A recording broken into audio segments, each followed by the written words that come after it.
নমস্কার বন্ধুরা, আজ জন্মাষ্টমী। সবাইকে জানাই শুভ জন্মাষ্টমী। আর তা সকাল সকাল দেখো শোয়ার থেকে উঠেই তোমরা আবার ভেবো না যে আমি তার দেখে ভয় পেয়ে যেও না। দেখো ওই আমি পেঁপে গাছটাকে দেখাচ্ছি, কারণ ঘুম থেকে উঠেই দেখি পেঁপে গাছটায় হঠাৎ কিরম সাদা সাদা সাদা সাদা হয়েছে। দেখো পেঁপে গাছে দুই দিকে দুটো ডাল আর একটা মাঝখানে মোটা ডাল আছে। ওই ডালটাতে দেখেছো কী পরিমাণে পেঁপে হয়েছে, একটা না। এই গাছটার প্রথম যখন হয়েছিল না, একদম নিচ থেকে পেঁপে হওয়া শুরু করেছে, সেই মানে একদম নিচে, একদম নিচ থেকে। তারপরে এই যে দুটো ডাল বেরিয়েছে, এই ডাল থেকে আবার পেঁপে, এক গাদা পেঁপে। আর কিন্তু গাছটায় দেখেছো সাদা সাদা কেমন যেন হয়েছে, বুঝতে পারছি না এগুলো রোগ কিনা। তোমরা কেউ যদি জেনে থাকো তাহলে একটু কমেন্ট করে বলো তো এগুলো কি হয়েছে। পুরো মনে হচ্ছে পেঁপে গাছটা নষ্ট হয়ে যাবে। দেখো মানে এর আগেও একটা পেঁপে গাছ না এইভাবে মারা গেছে, মানে মাঝখান থেকে হঠাৎ ভেঙে গেছে এরকম সাদা সাদা হয়ে। এখন অনেক দিন বর্ষা হয়েছে, ওই জন্য কি মানে বৃষ্টি একাধারে হয়ে চলেছে, ওই জন্য কি আর কি মানে এরকম সাদা সাদা হয়েছে, নাকি মানে কোনো পোকা টোকা লেগেছে বা কিছু এরকম হবে। এর আগেও এরকম হয়েছিল তো বুঝতে পারিনি, এবার আবারও দেখছি এই গাছটাতে হয়েছে। তো যাই হোক, দেখো আজ তো জন্মাষ্টমী, মানে ওই জন্য দেখো তালের বড়া তো করতেই হবে। তো ঘরে বাইরে, মানে ঘরে বাইরে বলতে ঘরে আর ঠাকুরের জন্য দুটোই করেছি। ঘরের বলতে ওই ছেলে খাবে, ছেলের বাবা খাবে।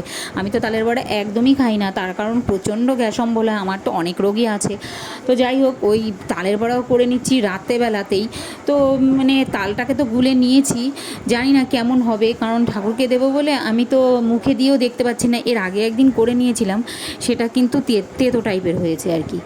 যে মানে তেতো বলতে বেশ ভালোই তেতো, তো ওটা না ছেলে খেতে পারেনি। তো এই আজকে দেখো আমি প্রথমে বাড়ির ঘরের জন্য, ছেলের বাবার জন্য, আর তারপরে দেখো ওই ঠাকুরের জন্যও করে নিয়েছিলাম।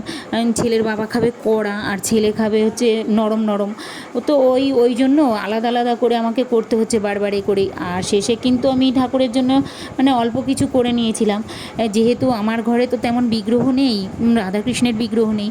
আমার ঘরে ছোট্ট একটা আমার মায়ের স্মৃতি, ওই মানে একটা ফটো আছে, তো আমি মায়ের কাছ থেকে নিয়ে এসেছিলাম মায়ের বাড়ি থেকে। তো ওখানেই আমি আজকে ভোগ দিয়ে দেব। আর আজকে তো সোমবারই বাবার বার, তো ওই জন্য দেখো একটা ফুল পেয়েছিলাম কোনো রকমে, আজকে ফুটেছিল, তো ওই দিয়েই পুজো দিয়ে নিয়েছিলাম। আর এইদিকে ঠাকুরের মানে ভোলে বাবাকে তো আর ওই মানে আগুনের জিনিস দিতে নেই, শাশুড়ির কাছ থেকে শুনেছি। তো ওই জন্য ভোলে বাবাকে এমনি ফল দিয়ে পুজো করেছি, আর অন্য ঠাকুরগুলোকে তো সব ঠাকুরকে আমি ওই তালের বড়া দিয়েছি। তো দেখো আমার ঠাকুর কিন্তু এই যে মায়ের কাছ থেকে নিয়ে এসেছি না, ওই ফটোটা হচ্ছে এই যে একদিকে হচ্ছে গৌরনীতা আর একদিকে হচ্ছে গিয়ে রাধাকৃষ্ণ। তো ওই জন্য এই ছবিটাকেই আমি দিয়ে নিয়েছি। তো যাই হোক, বিগ্রহ নেই তাই কী হয়েছে, মনে ভক্তি থাকলেই হলো।